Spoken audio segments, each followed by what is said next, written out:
Hello viewers, welcome back to my channel women's world మగవాళ్ళ ప్రపంచం. ఎలా ఉన్నారు అందరూ? నేనైతే చాలా బాగున్నానండి.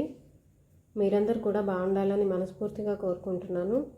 ఇవాల్టి మన వీడియోలో లక్ష్మీదేవి కటాక్షం కోసం ఏం చేయాలో తెలుసుకుందాము. ఇంకెందుకండి ఆలస్యం, మరి వెళ్ళిపోదాం పదండి వీడియోలోకి. Let's get in to the video.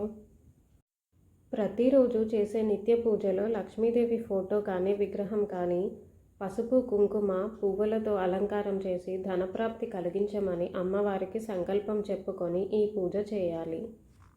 పూజా విధానం: 108 ₹1 బిళ్ళలు తీసుకొని లక్ష్మీ అష్టోత్తరంతో ఒక్కో నామం చదువుతూ ఒక్కో రూపాయి బిళ్ళ అమ్మవారి ఫోటో ముందు అర్చన చేస్తూ పెట్టాలి.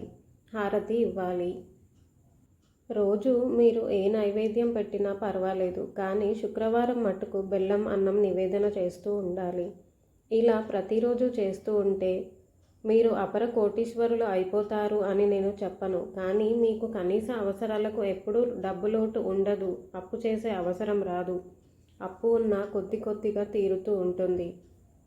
ఈ పూజకు ఆహార నియమాలు, ఇంకా ఏమైనా నియమాలు అంటూ ఏమీ లేవు. కానీ లక్ష్మీదేవి శుభ్రంగా ఉన్న ఇంటిలోనే నిలుస్తుంది.